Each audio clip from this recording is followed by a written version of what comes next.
Hey guys, and welcome to the Igloo today. And today I really don't want to be talking about this, but at the same time I feel that it still is going to need to have that coverage. So on the PvP servers, especially more so than the PvE servers, there's a new damage bug with the handmade. Now, I don't know how to do it particularly, but at the same time I've been hearing it from multiple different sources that this thing is out there. Now, what it does is that it adds more base damage to the actual weapons themselves. So, over the time of doing them over and over again, that they actually get more and more damage. Now, I think I was victim to one of these kind of characters where they pretty much had that kind of ability. But there's also a few other factors involved with this clips that are here. One thing is that they had a Tesla. Tesla is true through Assassin Sentinel armor, no matter what. So if you have a Tesla, that's really good. Maybe if they're legacy at the same time, like what I'm going to be showing in my next video, which is a flamer explosive, like legacy weapon. So there's also a few other factors that come into here as well because of DPS damage. Assassin Sentinels doesn't really do much when it comes to it. It does prevent a lot of damage, especially if you're doing it right by standing still and then jumping. But once you're spawning, you're applying it, you're getting multiplicative. Anything that's range, VATS, crits still affect Assassin Sentinel gear in any type of regard. But at the same time, this is something as a PR announcement that I wanted to do, is that PvP inside Fallout 76, especially versus somebody that is exploiting, is pretty much nearly unplayable because of these factors. You have people that are going full Assassin Sentinel. I've ran into probably like 20, 30 different types of people that have had Assassin Sentinel in the first place because you were able to bring things on over from adventure mode to survival mode. Now, I'm still going to play it so that I can figure out like what's best to do and what's best not to do and what you can do and what you can't do. But then there was also a announcement that came out that we're going to be having seasons or maybe different things for survival mode, which would be more appreciative when it comes to it, because then you'll be able to actually do some things and have some fun with it, because instead of having god tier weapons and god tier armor all the time, because you have had it just so long in the system that it's not going to be really prevalent. Now, I say that as a person that is also playing right now, because there's also my other gripe that I have with especially getting legendaries inside the PvP mode in Fallout 76. So there's been multiple times as well that I've been having just straight up issues when it comes to legendaries counting for the weekly. Currently, right now, I only have 17 out of 25 legendaries. I've been going back and forth. I've been making sure. I've been testing with server hopping, not server hopping, getting everything else done. But sometimes, and a good amount of times as well, is that I would not be able to have a legendary count for the tick marker. And I would just be sitting there, just standing, and be like, what the fuck is going on? And I just killed a legendary 1-star, just killed a legendary 2-star in the wild. So there's a few factors with this one as well. So, first of all, if you have inside an event, sometimes it won't count your legendary. So let's say you're doing Uranium Fever, and you have a random 1, 2, 3-star legendary that's coming out of the woodworks. It's not going to count. So I had to go to achieve killing things on different means sometimes. But there's also, I think, a soft cap about how long you have to be on the server, because sometimes I server hopped, I killed a legendary, and it wouldn't count at all. So I personally think that you have to stay inside the survival mode for a while, and then you can't be in an event so that you can kill like a legendary, which is absurd.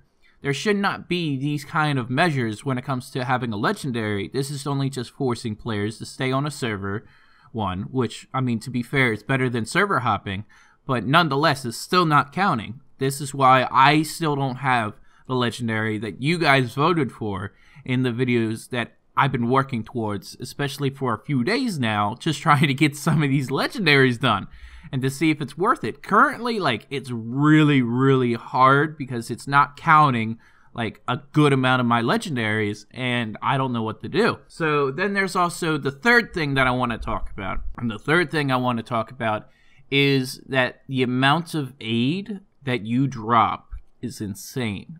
Now, the reason why I'm saying this now when it comes to all of this stuff is that, like, I've had drops where somebody dropped 100 stim packs.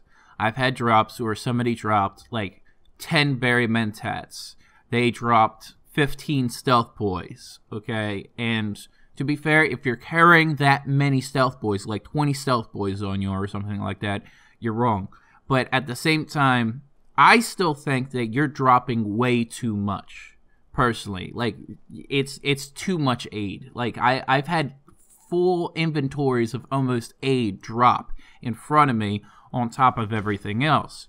It's not good. And I know a lot of people are staying away from survival mode because of how broken it is and how you can still be able to be one-shot, two-shot. Because not only because of the handmade damage that I talked about at the beginning of this video, but then there's also, like, the quad explosive harpoon can still one-shot players. The shotguns can still one-shot some players. Like, it's not that hard to still one-shot, two-shot most of these players. If you're doing a VATS perception build, and then you VATS onto a certain player's target because you are using the critical at the same time, and you're only highlighting one body part, you're still going to be one-shotting players because you're negating 4/5 of all of their armor, and you can just chew through them anyway in the first place. So most countermeasures about versusing one-shot players it doesn't work. It doesn't work, especially on the high ends. And most people that are coming onto PvP survival mode servers are on the high end now, especially because they want to be able to grief other players. They want to be able to just have this machine. Now, I've had my live stream. I did my live stream, but then I wanted to play more and I wanted to figure it out. Then I was getting more players that were equal in caliber to what I was versusing. And it became a little bit fun to play a game of hide-and-go-seek, but that's pretty much what it is. It's a game of hide-and-go-seek, who can shoot first versus later, except for unless you have, like, a full assassin sentinel, and it can get tiresome at times, especially if you don't know the damage glitch, which, again, I don't know. I'm not going to try and abuse it, but I'm still going to be putting it out there so that people are very aware they have a handmade or some form of weapon type that's like it, that they can actually damage bug. And it's unfortunate that I have to even be talking about it that way, but it is what it is. So again, if you guys know about these 3 different methods, or one of these 3 methods in between, you can just say whatever, and just tell me your guys' actual survival experience in survival mode in Fallout 76, especially because there has been a lot of people playing. I think I've played with, like, many different servers, and at the same time, like, every server that I came on to is full. So there is a demand for survival mode. Now, whether you like it or not, like, if you're going to be trying to farm the legendary, you have to do it in survival mode. You can't do it in adventure mode just by killing nonchalant legendaries. You have to go in survival mode to kill legendaries, because, like, even the casual player, if they want to have that extra loot, you're going to have to, like, go to survival mode. Is your weapon to be able to be covered in survival mode at that moment? Yes or no? Like, that, it's that simple. Again, if you guys like this kind of content, please leave a like, leave a comment down below. If you want to support me more, there's a Patreon, as well as if you want to join the discussion even further, there's a Discord as well down below. Have a good one, guys.